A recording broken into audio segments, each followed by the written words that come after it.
Well, I hope you're enjoying Deano's story.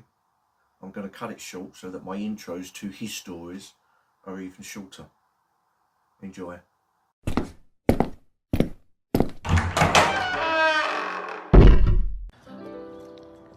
So the final court date was December the 13th, 2023, the biggest day of my life. I've been waiting for this court date now for 7 months. They keep adjourning it. They've adjourned it twice, once because CAFCAS didn't have their report ready, and once because my son's mother said it was the last day of school and she didn't want to miss it. So they adjourned it twice, and now it's been put back to December the 13th. So it's an all-day hearing. 10 o'clock start, 4 o'clock finish. It's listed for 6 hours. And now I'm going to tell you the reality. This is the most important day of my life. This, to me, is me getting my son back in my life, driving to Worcester with my witnesses. All my stuff's filed and I'm ready for a big day. It don't work like that. Let me tell you the mess. In Worcester, there's 2 courts. I arrive at 9:30, organised. I turn up at the court. There's 2 courts in Worcester. I go to the reception. I say, hi there, my court case is 10 o'clock, listed all day. So I know it's the only one in the court that day. She went, oh yeah, you're in the other court building. I said, hey? She went, you're in the other court building. I said, all right. So I then run over to the other court building at 9:40. I sign in and I hang around for 10 minutes. No one approaches me. So I go up to the usher and I say, hi there, apparently I'm in this building. No one's come to see me. He goes, no, you're not in this building, mate. You're in the other building. I said, I've been in the other building. They told me I was in this building. He said, no, you're in the other building. Sorry, mate. It's all a bit of a mess this morning. I said, wow. So I run back to the other court. I said, hi. They told me I'm in here. She said, oh, yeah, sorry, you are in here. Sorry, I do apologise. This is ridiculous. Anyway, I get upstairs. I'm ready for 10 o'clock. Me and my witnesses were still sitting in that waiting room at 12:15. Because they put other cases in front of mine that needed to be finished off. This is the mess. So my all-day court hearing is gone. We walk into court at 12:15. She has a barrister paid for the day who stands up and the first thing he says is, sorry, Your Honour, I haven't read anything about this case. The judge says, oh, okay, what we'll do is we'll adjourn for an hour, we'll have lunch, so you can read up on it. I mean, I'm standing there. It's now means at 1:15 we're going to start. It's a joke. So we're now waiting in the waiting room till 1:30. We go back in court at 1:30. This is how it works. CAFCAS are there. My son's mother's there on video, as my last chapter said, because she implied that she don't want to go through fear. And basically, the barrister stood up and spoke for 40 minutes. This is a guy that knows nothing about my case because he's just read up on it. Talking absolute nonsense. And then the judge says, right, Miss Dean, you have 15 minutes to question CAFCAS. I said, hey? I said, what, is that it? You're not going to believe this. I've got 15 minutes to question CAFCAS. So the first thing I asked was, is there a conflict of interest? I.e., are you the mother's best friend? Are you related to the mother? Because so far, to me, everything she said, you've just written down in a report. You've never met me. Can you confirm that? I also asked CAFCAS to confirm that they interviewed me for 4 minutes. They said, no, they interviewed me for 1 hour and 54 minutes. They lied. I'm going to say it right to the camera now. CAFCAS lied in court and said they video interviewed me for 1 hour and 45 minutes. When I said, okay, what did we talk about for 1 hour and 45 minutes? The lady then spent 9 minutes replying to that question.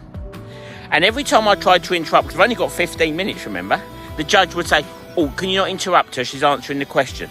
And what the lady did was say to the judge everything we spoke about when I first rung her to introduce myself, to explain to her the problems and how my son was taken. And then she was saying, I said, no, this was in the first conversation. I rung you on the telephone. This was nothing to do with an interview. You interviewed me for 4 minutes about a parking ticket and my relationship with mum. And CAFCAS lied and said, no, Mr. Dean, we video interviewed for 1 hour and 54 minutes. Total lie. Then spent 9 minutes answering, which meant that I asked 2 questions, plus that 1 question, and then my 15 minutes was up. That was it. I said that the answer you've just given is outrageous, because we both know that you interviewed me for 4 minutes on video. So my official video interview was 4 minutes. That's it. And then, after she responded for 9 minutes, I got no more time. So just a reality, that's it. The judge then applauded her on the way she answered the questions and the way she's dealt with the case. Right. So, then, you got to remember that Kafkas have done recommendations to the judge.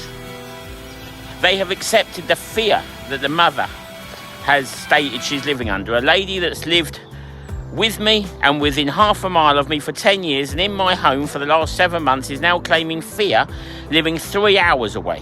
And Kafkas support she's very scared. No evidence, nothing.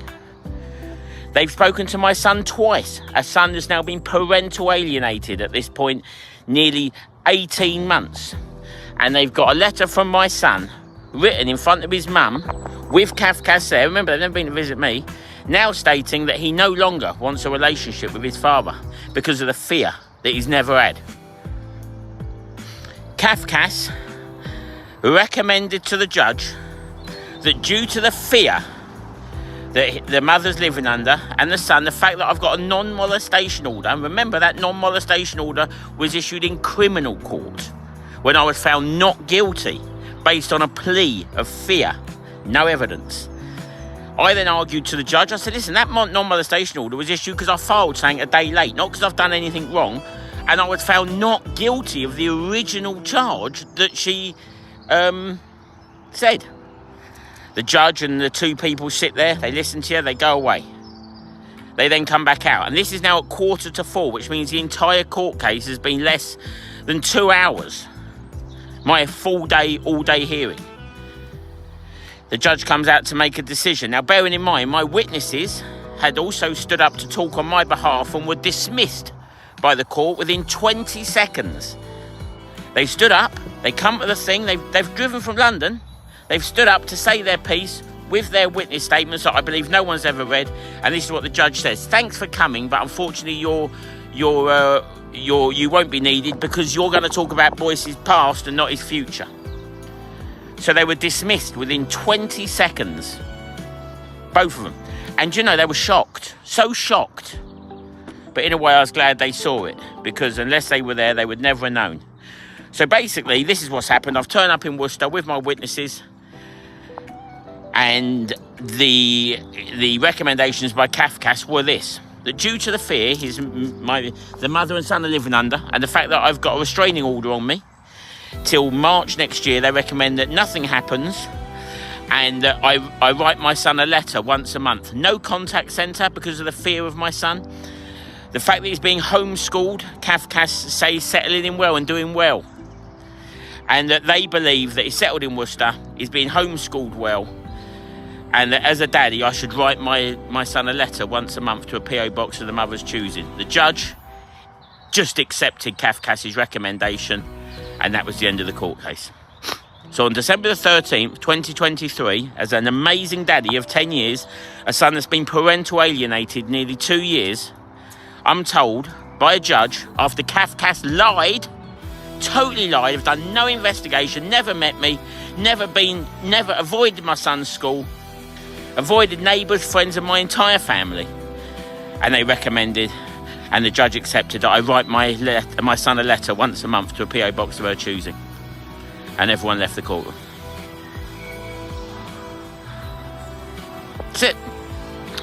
So on December 13th, 2023, I know that my restraining order ends in April 2025. A restraining order issued when I was found not guilty in criminal court.